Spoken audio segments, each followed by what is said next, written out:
मैं हूं बप्पा सरकार। आप लोग देख रहे हैं द पॉलिटिकल।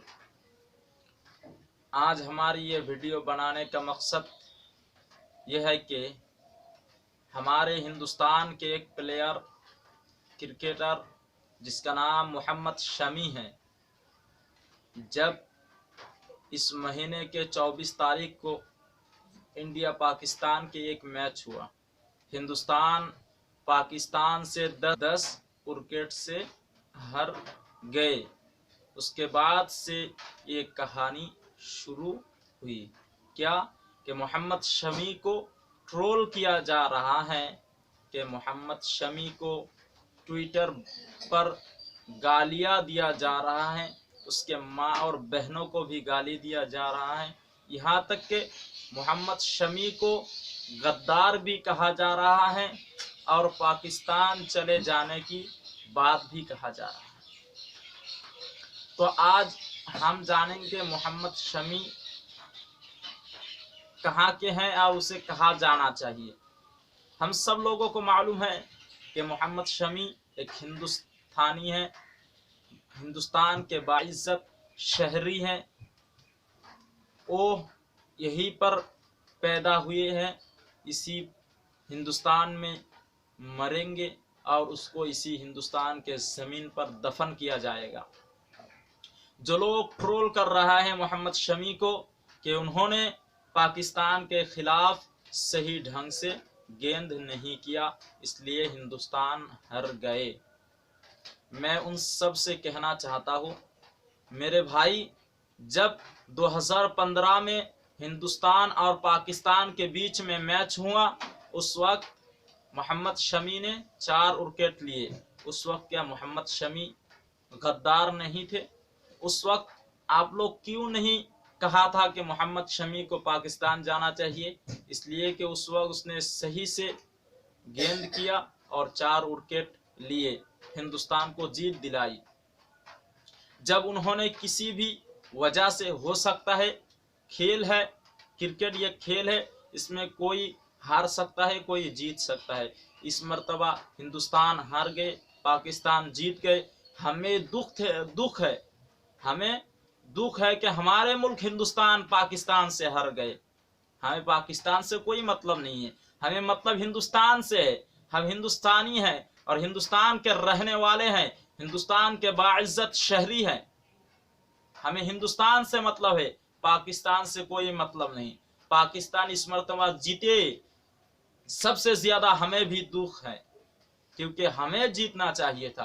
किसी भी वजह से इंडियन प्लेयर जो होते हैं 11 प्लेयर, सब ने सही ढंग से नहीं खेला। सिर्फ विराट कोहली कुछ रन बनाए हैं और ऋषभ पंत कुछ रन बनाए हैं। रोहित शर्मा जो है सिर्फ 2 गेंद खेले और 1 रन भी नहीं बनाए। क्या आप लोग कहेंगे कि रोहित शर्मा पाकिस्तानी है, पाकिस्तान से पैसा लिए हैं? ये क्यों नहीं कह सकते?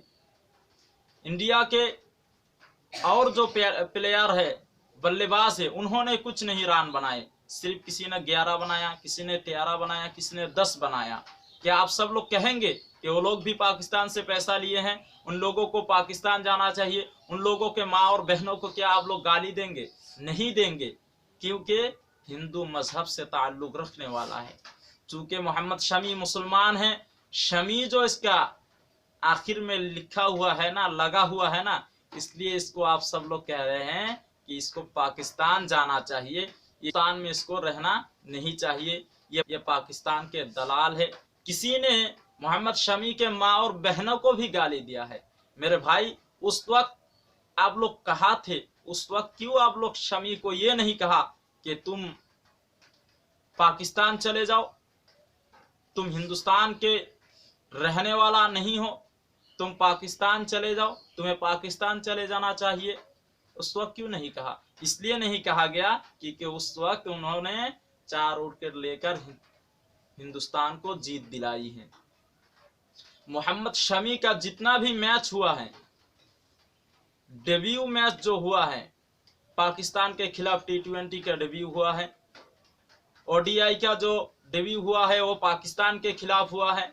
उस वक्त आप लोग क्यों नहीं कहते कि मोहम्मद शमी को पाकिस्तान जाना चाहिए?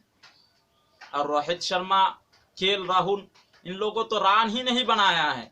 आप लोगों को इन लोगों को कहना चाहिए कि तुम लोग भी पाकिस्तान चले जाओ, तुम गद्दार हो, तुमने पाकिस्तान से पैसे लिए हैं। अगर हम कहते तो आज न जाने हिंदुस्तान में क्या होता, लेकिन मोहम्मद शमी ने ज्यादा रान दे दिया, इसलिए उसको पाकिस्तानी कहा जा रहा है, ट्रोल किया जा रहा है उसका। सबसे बड़ी बात तो यह है कि किसी बड़े बड़े प्लेयर ने उसके साथ खड़ा नहीं हुआ। कुछ दिन बाद खड़े हुए 2-4 ने कहा, लेकिन जिस दिन ट्विटर पर मोहम्मद शमी को ट्रोल किया जा रहा था, उसी दिन उसी वक्त असादुद्दीन ओवैसी साहब ने मीडिया को बुला के प्रेस कॉन्फ्रेंस किया है और कहा कि हिंदुस्तान में ये क्या चल रहा है और हिंदुस्तान में ये क्या हो रहा है। सिर्फ ये बात नहीं, हिंदुस्तान हार गए तब कश्मीर के जो लड़के पंजाब में पढ़ाई करते थे उस पर हमला किया गया और कहा गया कि तुम लोग पाकिस्तानी हो। क्यों भाई? जब बांग्लादेश में हिंदुओं पर जुल्म होता है तो आप लोग हिंदुस्तान के मुसलमानों पर जुल्म करते हैं। जब पाकिस्तान मैच जीत जाते हैं तो हिंदुस्तान के जो क्रिकेटर है वो खेलते हैं, उसको आप पाकिस्तानी कहते हैं, हिंदुस्तान के गद्दार कहते हैं। और हम आपसे देशभक्ति का सर्टिफिकेट लेंगे? अरे हमने देशभक्ति दिखाई है अंग्रेजों के खिलाफ। हमारे बुजुर्गों ने इस मुल्क को आजाद करने के लिए अपने जान कुर्बान कर दिए हैं, तब जाकर ये हिंदुस्तान आजाद हुआ है। मैं नहीं कह रहा हूं, तारीख उठा के देख लीजिए मुसलमानों का, ने उन्होंने अपने मुल्क के साथ कभी गद्दारी नहीं किया है, बल्कि वफादारी का सबूत दिया है। और बुजुर्गों ने वफादारी का सबूत दिया था उस वक्त, और हम भी वफादारी के सबूत आप लोगों को नहीं देंगे, बल्कि जब जरूरत पड़ेगा हिंदुस्तान को तो सबसे पहले लाइन पर हम ही खड़े होंगे और हमारे सर पर टोपी और मुंह पे दाढ़ी और बदन पर कुर्ता रहेगा और हम सबसे पहले लाइन पर रहेंगे वफादारी के सबूत देने के लिए। लेकिन आपको नहीं देंगे, जो लोग मोहम्मद शमी को ट्रोल कर रहा है उसे नहीं देंगे। हिंदुस्तान को जरूरत पड़ेगा तो हम सबसे पहले इस मुल्क के लिए खड़े होंगे, इंशाअल्लाह सुम्मा इंशाअल्लाह।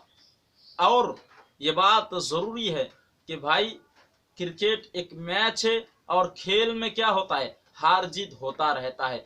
पाकिस्तान जीते इसका मतलब ये नहीं कि मोहम्मद शमी इस देश के गद्दार हो गए हैं, और हिंदुस्तान हारे इसका मतलब ये नहीं कि और नहीं जीत सकते, जरूर जीत सकते। हमारे हिंदुस्तान के क्रिकेटर अच्छे हैं, बहुत अच्छे हैं, वो लोग जीतेंगे। अगला मैच जो न्यूजीलैंड से है वहाँ इंशाल्लाह हमें जीत मिलेगी और हिंदुस्तान को एक अच्छी जीत मिलेगी। ये हम सब दुआ करते हैं कि हमारे हिंदुस्तान को जीत मिले। लेकिन जो लोग ट्रोल कर रहे हैं उसे खेल के बारे में कुछ पता नहीं है, वो सिर्फ अंधभक्त है। उन लोगों को भक्ति दिखाना आता है, देशभक्ति दिखाते हैं वो लोग। लेकिन अगर देश के लिए, इस मुल्क के लिए जरूरत पड़ेगा तो सबसे पीछे के लाइन पे वही लोग रहेंगे। और जिसे गद्दार कह रहे हैं वो लोग, यानी कि मुसलमानों को हर वक्त गद्दार कहा जाता है, मुसलमानों से देशभक्ति का सर्टिफिकेट मांगा जाता है ना, तो ये मुसलमान ही सबसे पहले लाइन पर रहेंगे। ये आप सबसे मैं कहना चाहता हूं कि जब इस मुल्क को जरूरत पड़ेगा तब सबसे पहले हम लोग रहेंगे, इंशाअल्लाह सुम्मा इंशाअल्लाह। तो आप लोग ज्यादा से ज्यादा मेरे इस वीडियो को शेयर कीजिए। जो लोग ट्रोल कर रहे हैं उस तक मेरी ये आवाज़ पहुंच सके कि भाई हम लोग तुमसे देशभक्ति का, वफादारी का सबूत तुम्हें नहीं देंगे, बल्कि जब हिंदुस्तान को ज़रूरत पड़ेगा वफादारी दिखाने का, जब हिंदुस्तान को ज़रूरत पड़ेगा तब हम वफादारी दिखाएंगे कि इस मुल्क के साथ हम गद्दारी करते हैं या वफादारी करते हैं। जो लोग हमारे वफादारी पर शक करते हैं ना, वक्त आने पर वो लोग समझेंगा, वो लोग को पता चलेगा कि असली वफादार कौन है और गद्दार कौन था। और जो लोग मुसलमानों को गद्दार कहते हैं ना, वो तो नाथूराम गोडसे के औलाद है।